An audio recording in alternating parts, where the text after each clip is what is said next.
बिहार में विधानसभा उपचुनाव के लिए मंगलवार शाम से प्रचार का शोर थम गया है। मोकामा और गोपालगंज में अंतिम दिन सभी उम्मीदवारों के पक्ष में वोट की अपील करने के लिए ताबड़तोड़ प्रचार किए गए।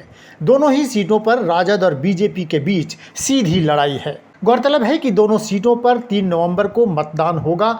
जदयू के भाजपा से अलग होने के बाद यह पहला चुनाव है।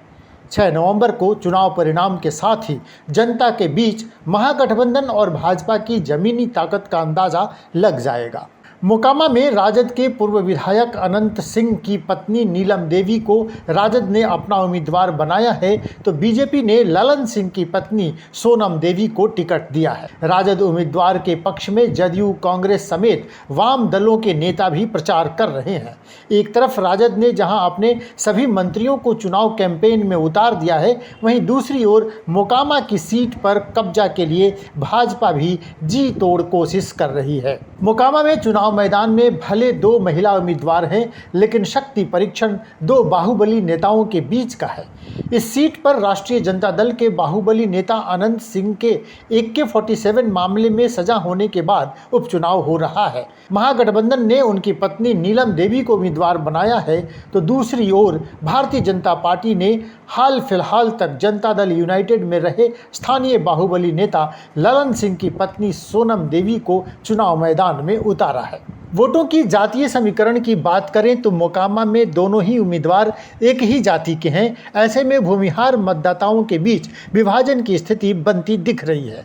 ऐसी स्थिति में अति पिछड़ी और पिछड़ी जातियों के वोट निर्णायक साबित होने वाले हैं। नीलम देवी के पति अनंत सिंह जेल में बंद हैं, जबकि सोनम देवी के पक्ष में पूर्व सांसद सूरजभान सिंह ने मोर्चा संभाला है।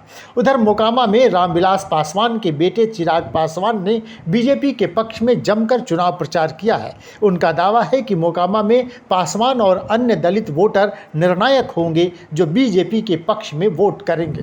नमस्कार। गोपालगंज के सभी मतदाताओं से मेरा अनुरोध रहेगा कि 3 तारीख को 2 नंबर पर बटन दबाकर माननीय कुसुम देवी जी को ज्यादा से ज्यादा बहुमत से विजयी बनाएं। कुसुम देवी जी की जीत माननीय प्रधानमंत्री नरेंद्र भाई मोदी जी की जीत है। हर उस गरीब की जीत है जिसको केंद्र सरकार की तरफ से लाभ मिल रहा है।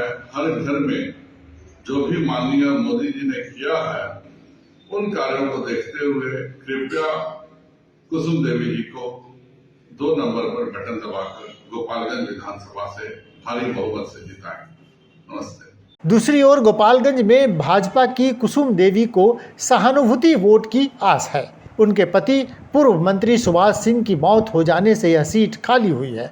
भाजपा ने कुसुम देवी को अपना उम्मीदवार बनाया है। कुसुम देवी के पक्ष में भाजपा के दिग्गज नेताओं का चुनाव प्रचार खूब हुआ है। उधर राजद उम्मीदवार के पक्ष में राजद के MY समीकरण के अलावा उम्मीदवार के स्वजातीय वोटरों ने भी गोलबंदी की कोशिश की है। वहीं भाजपा को अपने पारंपरिक मतदाताओं पर भरोसा है।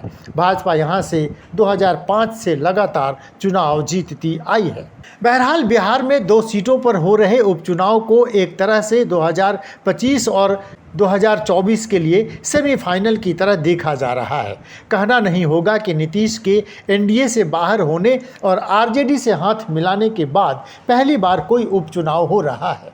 जीत नीतीश की अगुवाई वाले महागठबंधन की होती है तो वह उसे NDA छोड़ने पर जनता की मुहर की तरह पेश करेंगे।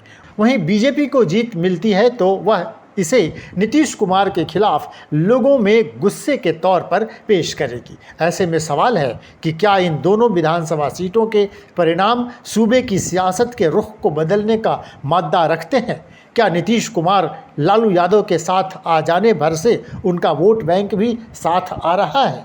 क्या दोनों दलों के कार्यकर्ता एक दूसरे से तालमेल बिठा पा रहे हैं? क्या नीतीश के बगैर भाजपा इन दोनों सीटों को जीतने में सफल रहेगी? सवाल यह भी है कि क्या नीतीश कुमार की साख बरकरार है? क्या सूबे के भीतर चुनावी समीकरण बदल रहे हैं, और यदि बदल रहे हैं तो किस हद तक?